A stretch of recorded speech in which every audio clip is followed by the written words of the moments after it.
tidak pernah memberi gelar.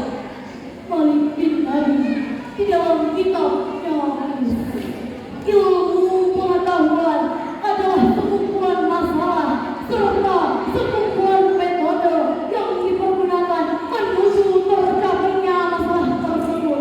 Ini menunjukkan bahwa ilmu pengetahuan tidak dapat dinilai dengan apa yang dipersembahkannya kepada masyarakat, tetapi juga diukur dengan wujudnya suatu iklim yang dapat mendorong kemajuan ilmu pengetahuan itu, termasuk Al-Quran.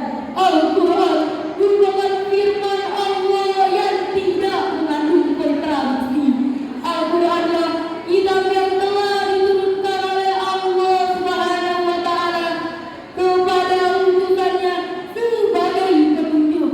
Oleh karena itu, akan cepat berkembang hanya apabila dituntut oleh Al-Quran dan mengambil kebenaran darinya. Ketika dalam bertentangan dengan agama diambil, para ilmuwan menyia-nyiakan waktu dan sumber daya serta menghalangi kemajuan sains. Lalu, bagaimana dengan kita menguatkan Islam saat ini?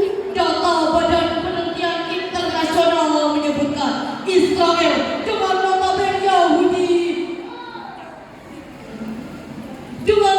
Yahudi memiliki 1.600 pakar pengetahuan. Amerika yang notabene Nasrani memiliki 160 pakar pengetahuan. Sedangkan Indonesia yang notabene mayoritas muslim terbesar dunia dalam 1 juta penduduk hanya memiliki 65 pakar yang mestinya hanya 6 orang. Oleh karenanya, dalam bidang sains dan teknologi kita masih jauh tertinggal oleh bangsa-bangsa lain. Kita jauh tertinggal oleh Amerika yang protes